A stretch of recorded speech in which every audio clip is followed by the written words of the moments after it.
Welcome to the Making of Me podcast, where we explore the stories that shape us into who we have become. Joined by Jeff Kildow, an Air Force veteran, aerospace engineer, and author of alternative historical fiction. Jeff combined decades of military experience, engineering expert, and a lifelong fascination with aviation and World War II histories to craft imaginative what-if stories that explore alternative outcomes to pivotal events.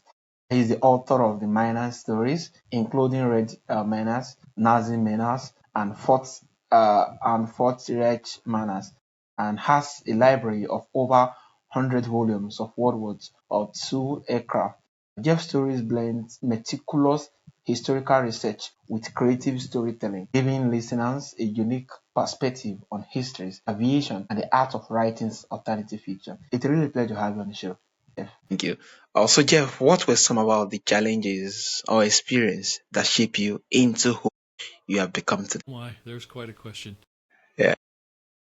My father was a World War II veteran, and 4 of my uncles were also veterans. When there were family get-togethers, all we heard was all these great stories. Now, they never talked about combat. That's something that you'll find with veterans like that. But they have all these fantastic stories about stuff that happened in the military outside of combat. Yeah.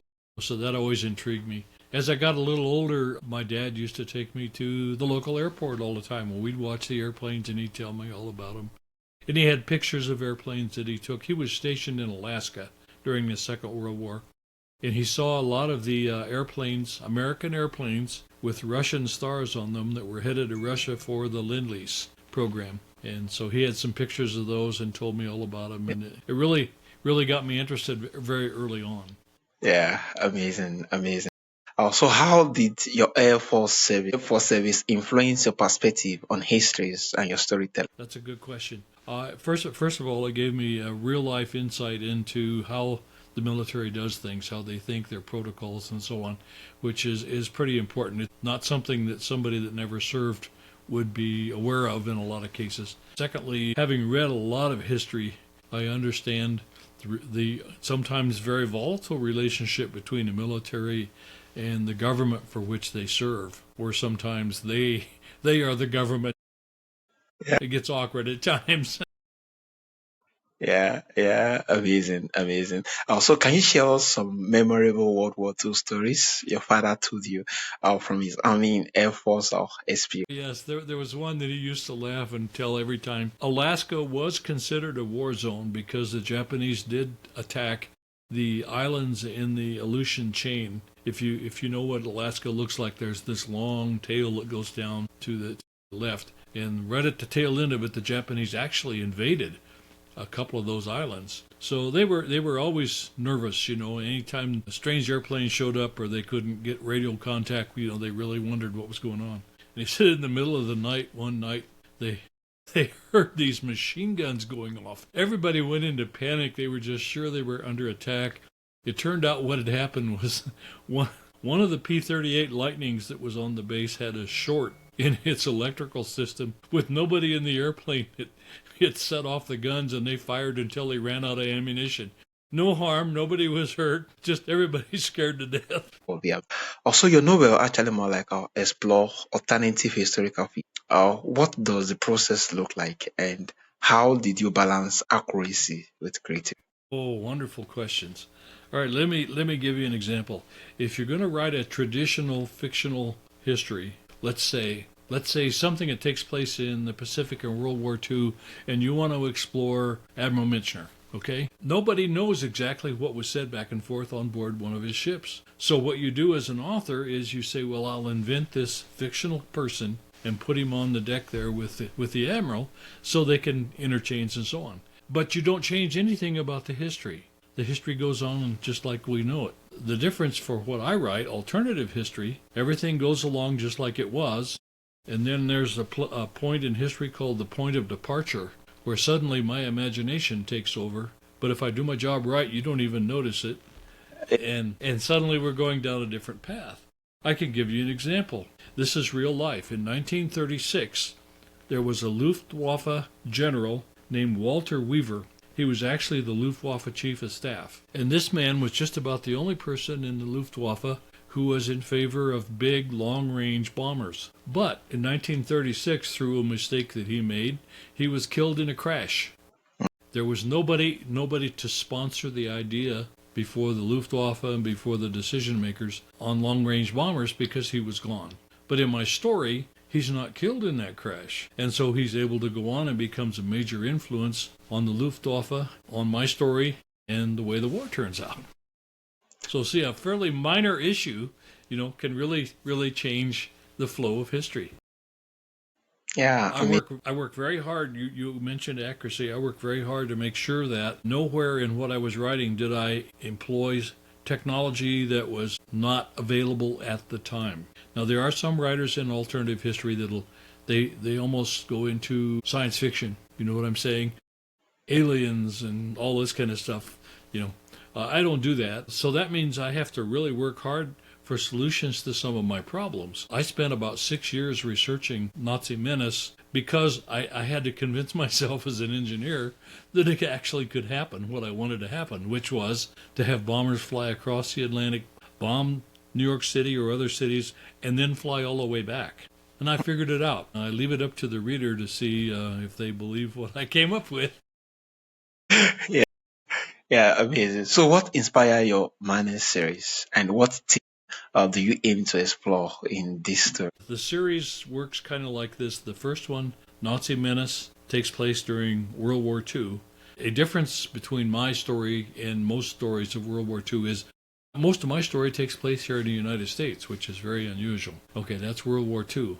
Then the second story, which is Red Menace, takes place against the background of the Korean War, which is just a few years later, but with some of the same characters. That's how it's a series. And then the third one, Fourth Reich Menace, takes place in 1956 during the time of the Suez Canal crisis. Young folks like yourself may not remember that because at the same time that was happening, the Russians were invading Hungary and put down that rebellion in such a bloody fashion. The world was focused on that. But there was an actual war going on. Such a whole lot of our series in the different experiences. Yes. And different. So how did your background as an aerospace engineer inform your description of aircraft and military technology? Quite a bit, because I was involved with all different kinds of. I had a 34-year career, and I was involved with all sorts of things. Now, true confession, most of it was spacecraft, but I did dabble in some aircraft. And my training exposed me to a great deal of aircraft, plus my military experience in the Air Force did as well. So I had a pretty solid handle on it. And then with my library that you mentioned earlier, if I have a question about something, I have something I can go refer to right away, and I don't have to wait for Google to bring it up. Wow, that was amazing. Yeah. So what goes into building accurate scale model of World War II aircraft, and how does that connect to your writing? Well, you have to be careful as a writer. There's lots of information available on various aircraft from that era, books and books and books.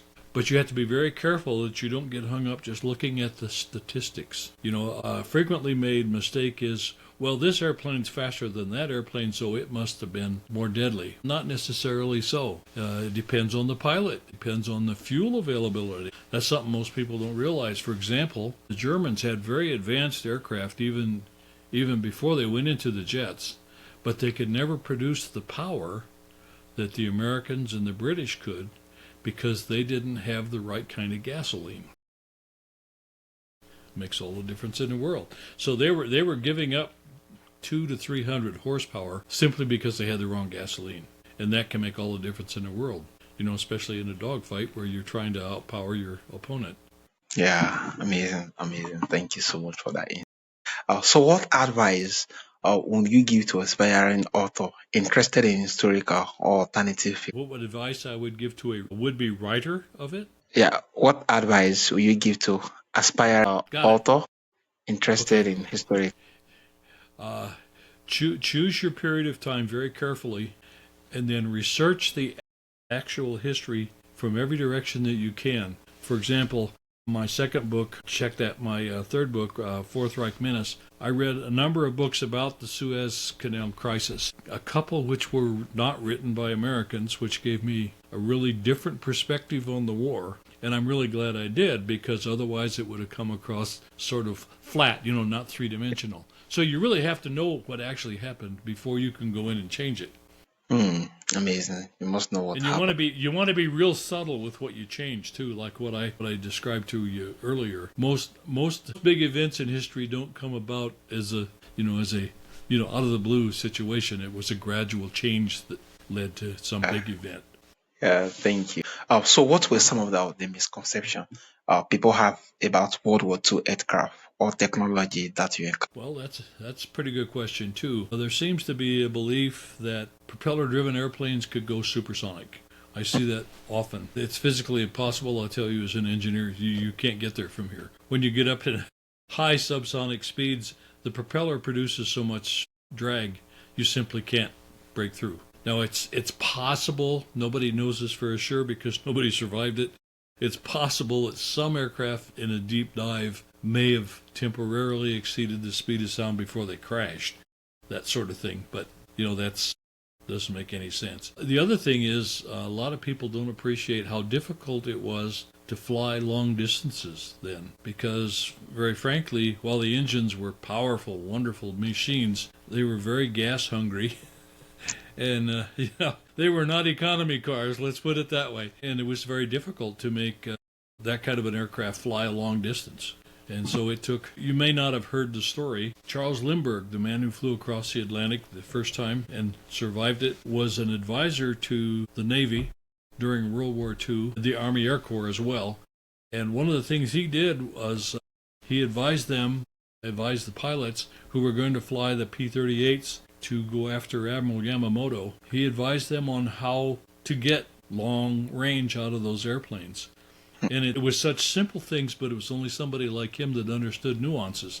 For example, when they got airborne, he told them to retard the throttles slowly, slowly, slowly. Airplane's going to slow down a little bit. But you pay attention to the temperature. And when the temperature just starts to rise, then you bump it back up, and that's where your cruise speed is. That's most efficient for gas mileage. And that's what they did, and they were able to fly such incredible long distances. The Japanese never suspected that they would be attacked. Wow. I mean, so lastly, are there less known World War II stories or aircraft you think more people should know about? Well, one of the things I write for is I know that some of the people that are going to read my stories are going to be airplane geeks like I am. Okay, and so I always try to find some real aircraft that's just hardly known at all and sneak it in. And I've done that in all of my books. And now I've thrown out a challenge to anybody that's going to read them. Can you find the little known real airplanes? Because you see, I put in some imaginary airplanes as well. Yeah, amazing. Thank you so much. And yeah, it's really amazing just having this conversation and seeing the whole lot of work and diligence you actually want to put into writing now the various series of mine.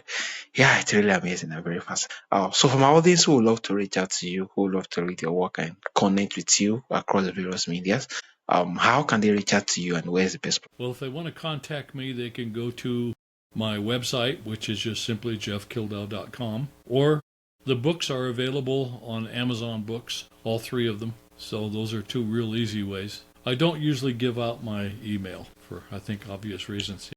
Yeah, thank you so much, Jeff. Definitely, the link to your website will be added to the show notes for my audience to reach out.